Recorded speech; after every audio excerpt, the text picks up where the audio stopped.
All right, Shalom Israel, Shalom. I want to start by giving all praise, honor, and glory unto the Most High God Yahweh in the name of His only begotten Son Yahweh Shai. And I wanted to bring this out because this is very important. This is in the publisher's preface. You got a lot of Jake saying that King James rewrote the Bible and they changed the Bible and they did all of this and they this is a white man's book. King James was a white man. Well, check this out. It says the original title page reproduced in this facsimile uses neither title. It is Holy Bible containing the Old and New Testaments, right? Let's skip down. It says, because he was the reigning king of England and because he sanctioned and supported this revision. So it doesn't say that it doesn't say that he did this revision. It doesn't say that he wrote his own book. It says because he was the reigning king of England and because he sanctioned and supported this revision of the English translations, it's natural to associate this Bible with King James. Just be aware that James did not translate or edit any of its contents. So it's telling you that he didn't translate or edit any of its contents, him personally.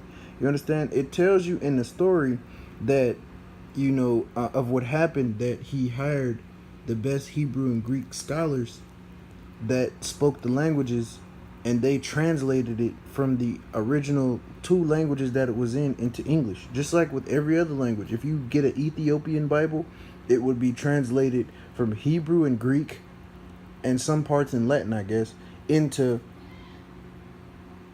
Ethiopian directly from its original language. So the Bible, for them to say the Bible has been translated hundreds of times, that's true, but it hasn't been translated then retranslated hundreds of times. You get what I'm saying? Because all of the new books outside of the King James version just changed the wording, right? You get what I'm saying? So the 1611 is a direct descendant of the so-called original translations. You get what I'm saying? Because it's telling you right there, like you have the Septuagint, you have the Vulgate, you have the James Tyndale Bible, which I forget when that came on the scene. You get what I'm saying? Those are all, but it tells you that the Hebrew and Greek scholars, Latin scholars, they translated the Bible directly from, you get what I'm saying, the originals. So of course a couple of words are lost in translation, and we know that in the English some of the words don't have the same force in them. But that's just to show you right quick that King James himself didn't lay a hand on his book. He just had his translators translate it. Right? Let's see what this is. Right? It says, let me see, because I got a whole bunch of little info. Because, a lot of brothers get their Bible and they don't read this part. It says, let's see. It says, many saw this as an attempt to remove orthodox theological content from the New Testament and condemn the new version, right, which is this. This type of criticism remains to this day, right, even to today, and has been leveled against all translations of the 20th and 21st century. So that's telling you that they have something against every translation of the Bible. Oh, this is a white man's book. I mean, here's the thing. You take the best of what you can get. It tells you that you shall eat your bread unclean amongst the Gentiles. That's even talking about the scriptures. You get what I'm saying? And I'm going to tell you why. The reason that's talking about the scriptures is because we have certain things, certain words here and there are mistranslated a bit, which means that you have to go back into the Hebrew. You get what I'm saying? The understanding of the word stranger. You get what I'm saying? That throws a lot of people's doctrine off according to some of the laws. You get me? So, yes, certain words and verses in here are a little bit tainted, but for the most part, the idea is the same because you can always go back to the Hebrew and see what's going on, and you can get clear understanding on it, right? Which is why brothers shouldn't condemn going into the Hebrew and the Greek to get many of these definitions and to get clarity on these precepts.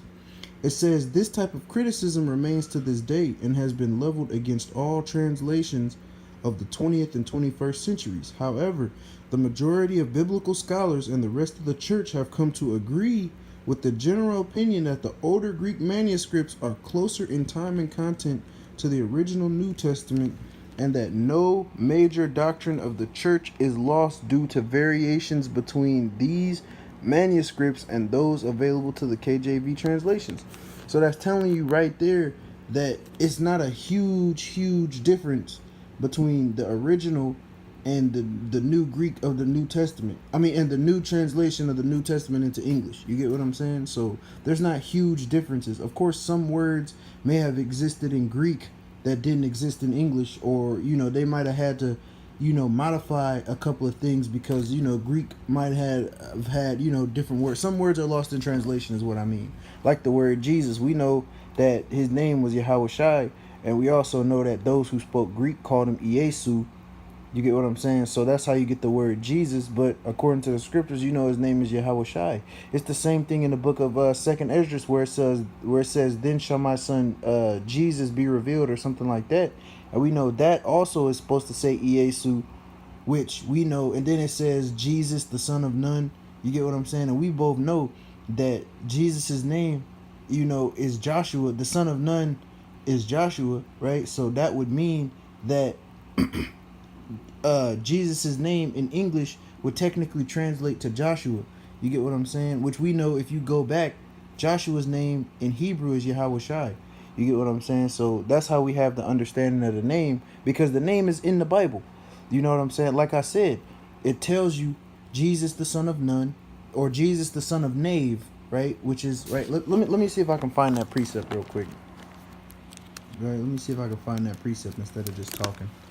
All right, bam. Sorry, Salak, that wasn't Second Esdras. I actually meant to say the book of Sirach.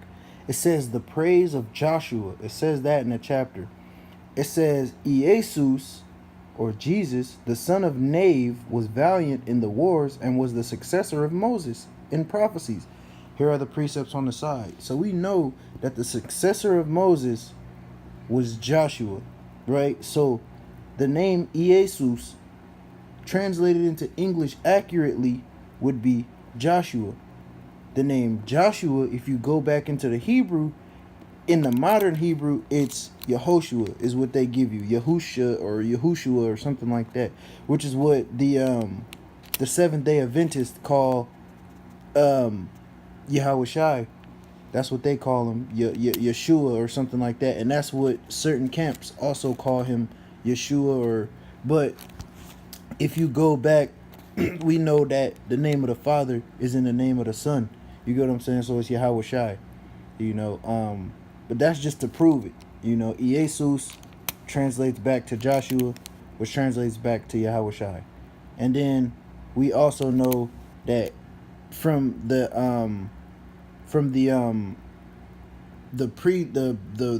prelude to this Bible, that King James had nothing to do with changing this Bible. It's gone back in its original language, and it was translated out of its original language into the English.